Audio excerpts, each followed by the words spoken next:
ईश्वर की सरल भाषा में की जाने वाली प्रार्थना चालीसा कहलाती है। भगवान की चालीसा का पाठ करने से जीवन में सकारात्मक प्रभाव पड़ता है।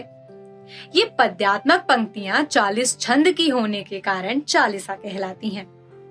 हिंदू धर्म में चालीसा के माध्यम से ईश्वर की आराधना कर उन्हें प्रसन्न करना काफी लोकप्रिय माना गया है। चालीसा का पाठ करने के दौरान श्रद्धा के साथ साथ स्वच्छता का ध्यान रखना भी जरूरी है।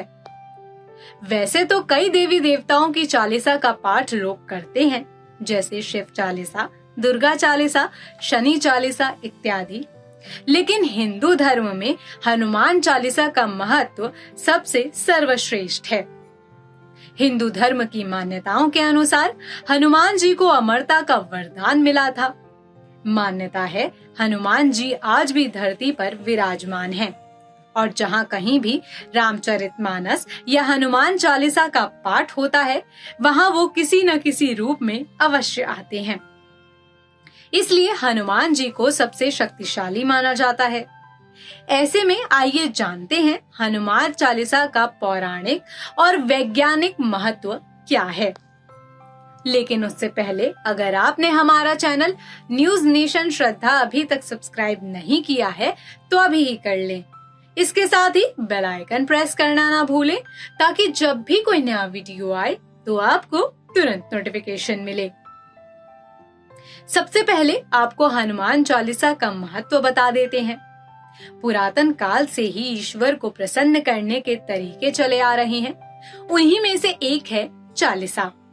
मान्यता है कि जो भक्त हनुमान चालीसा का पाठ नियमित रूप से करता है, उसकी सभी समस्याएं जड़ से समाप्त हो जाती हैं।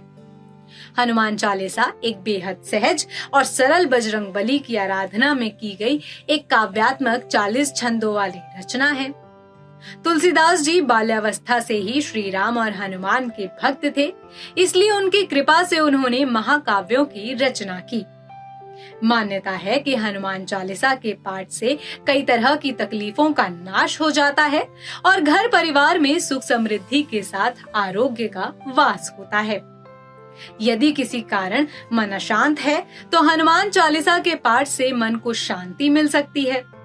हर तरह के भय का नाश भी इस पाठ से संभव है। चलिए अब आपको हनुमान चालीसा का वैज्ञानिक तथ्य भी बता देते हैं। गोस्वामी तुलसीदास जी ने हनुमान चालीसा की रचना लोगों के मन से भय निकालने हेतु की थी। लेकिन हनुमान चालीसा में तुलसीदास जी ने हनुमान जी के चरित्र का वर्णन तो किया ही है, साथ ही हनुमान जी अपने बचपन से ही बहुत नटखट थे। एक दिन हनुमान जी के माता पिता तपस्या हेतु आश्रम गए और उनकी माता ने बोला कि पके हुए लाल फल ही खाना। हनुमान जी को भूख लगी और उन्होंने सूर्यदेव को देखकर सोचा कि यह फल लाल और पका हुआ लग रहा है। भूख के कारण हनुमान जी सूर्य को खाने के लिए उड़ गए और उन्होंने सूर्यदेव को मुंह में लिया। इस घटना का वर्णन करते हुए तुलसीदास जी ने एक दोहा हनुमान चालीसा में भी लिखा है।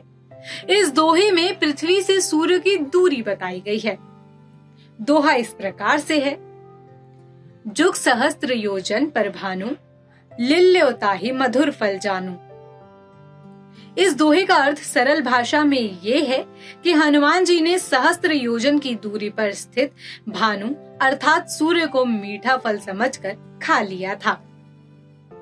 हनुमान चालीसा में हनुमान जी और श्री राम की कई कहानियों का उल्लेख मिलता है। हनुमान चालीसा लिखने वाले तुलसीदास जी राम के बहुत बड़े भक्त होने के कारण औरंगजेब ने उन्हें बंदी बना लिया था। कहते हैं कि वहीं बैठकर उन्होंने हनुमान चालीसा लिखी थी। अंत में ऐसा कुछ हुआ कि औरंगजेब को उन्हें छोड़ना पड़ा था। हनुमान चालीसा की हर एक पंक्ति में विशेष बातें बताई गई हैं। हर छंद का अपना ही एक अलग महत्व है। जैसे कि बच्चे का पढ़ाई में मन न लगे तो उसको इस छंद का पाठ कराना चाहिए। बल बुद्धि विद्या देहु मोहि, हरहु कलेस विकार। मन में बिना किसी मतलब का भय हो तो इस पंक्ति का पाठ पढ़ना चाहिए। भूत पिशाच निकट नहीं आवे, महावीर जब नाम सुनावे। किसी भी कार्य को सिद्ध करना हो तो यह पंक्ति पढ़नी चाहिए। भीम रूप धरि असुर सहारे, रामचंद्र के काज सवारे। प्राणों पर यदि संकट आ गया हो तो यह पंक्ति पढ़ें। संकट कटे मिटे सब पीरा, जो सुमिरे हनुमत बलबीरा। फिलहाल के लिए इतना ही। आपको हमारा ये वीडियो कैसा लगा और आप कौन से टॉपिक पर वीडियो देखना चाहते हैं हमें कमेंट करके जरूर बताएं। इसके साथ ही हमारे चैनल को सब्सक्राइब करना ना भूलें।